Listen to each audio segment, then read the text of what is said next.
Welcome back to the channel. Thank you to Storyblocks for sponsoring today's video. And in today's video, I'm going to be showing you how I created a fun little candy commercial that looks like this.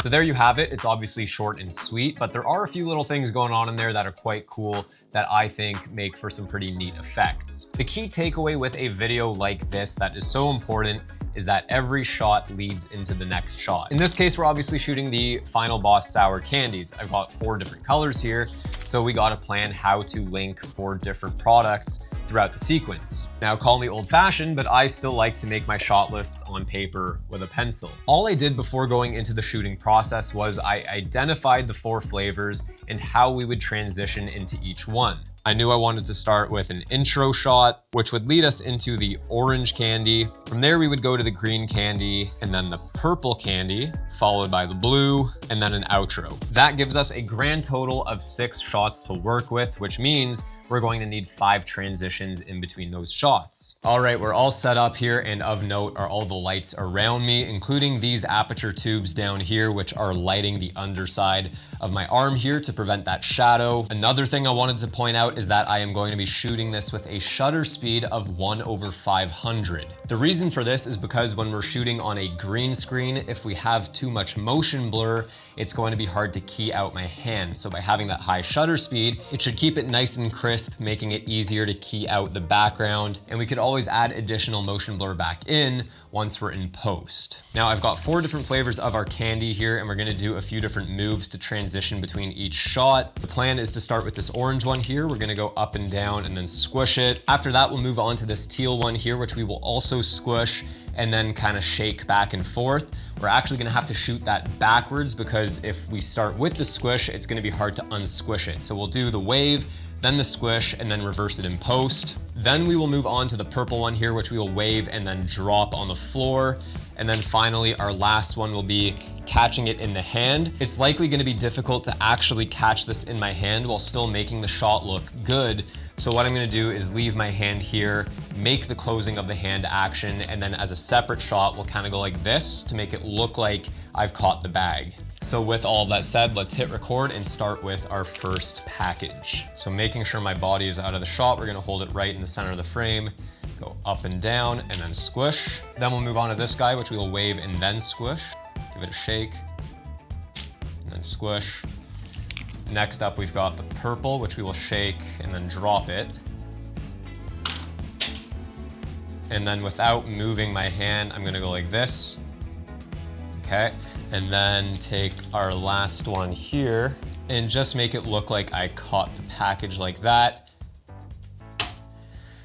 And that should be good. Okay, so as you just saw, we've got all our shots, and here in Final Cut, I've already gone ahead and edited the whole sequence. Now, if we were to do this from scratch, like some of my other videos, step by step, this video would be 2 or 3 hours long. So to save you that time, let's run through this timeline in this project and see how we created it. So this right here is our intro shot, very simple lens flare right at the start, typing on my computer, and then my stomach growls.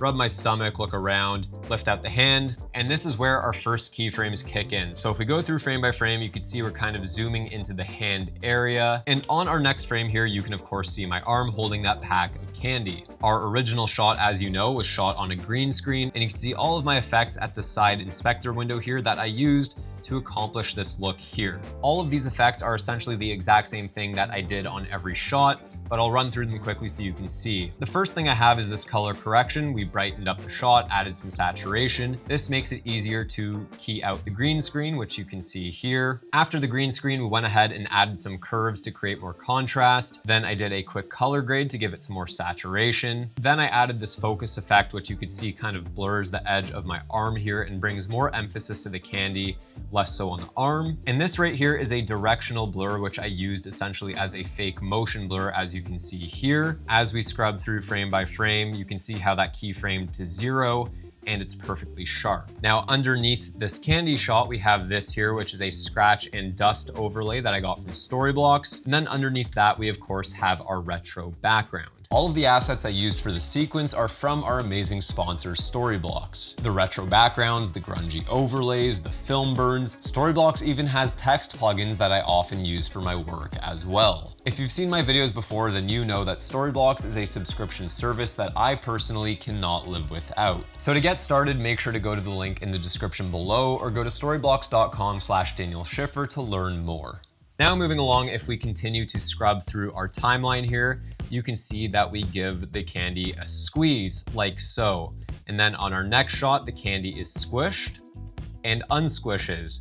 This is because the shot, as you can see here, if we zoom in, is actually reversed. Now below all of this down here, we have this, and this is a transition I got from Ryan Nangle. It is a zoom in shake and it has all these parameters you can adjust here. You can see how it adds a lot of emphasis to that transition rather than just a basic hard cut. Altogether, it looks like this. And then similar idea on our next transition. This is also from Ryan Nangle. It's a zoom out shake, and it's the same sort of concept, but this time it zooms out. Looking at our product here, you can see we shake it match cuts to the next one. That's all pretty straightforward, not a ton of fancy editing going on there. What I did forget to mention is that I actually blurred out all of our backgrounds using this focus effect. You can see that here, it's really sharp, but of course we want to make sure that the emphasis is on the product, which is why we blur this out. And I did exactly that to all of the background footage. Now back where we left off, you can see that shake transition looks real nice. We let go of the candy and it transitions here, falling into our hand in the next shot. That transition right there, while it happens so fast, there's actually quite a bit going on. It could probably even have its own tutorial,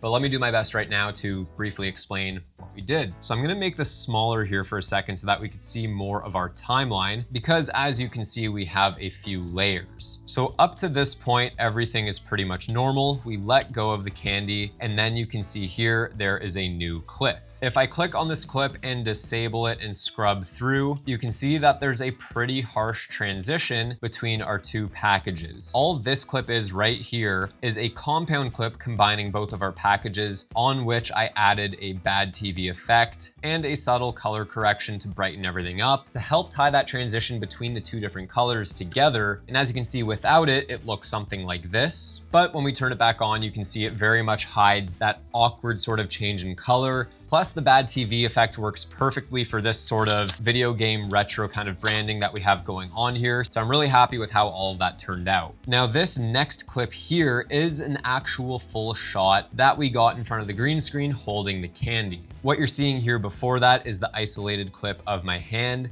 that we shot on the green screen before. And this clip on top is just a still frame that I masked out of our packaging until we match cut that next shot of me actually holding it. Now moving up a little bit, we have this adjustment layer here, which as you can see has a bunch of keyframes on our transforms. All this is doing is zooming in subtly and then zooming back out through that movement. This just gives us a little in and out emphasis on that packaging as it's falling. I thought it looked kind of cool. And then as we scrub through to the end of our last shot here, we have this zoom out transition layer, as well as a film burn from Storyblocks. And you can see that's pretty much just a match cut, also with a zoom out here for our outro shot, where I pull the packaging away, rip it open, and at long last, we take a bite of candy as the shot fades out.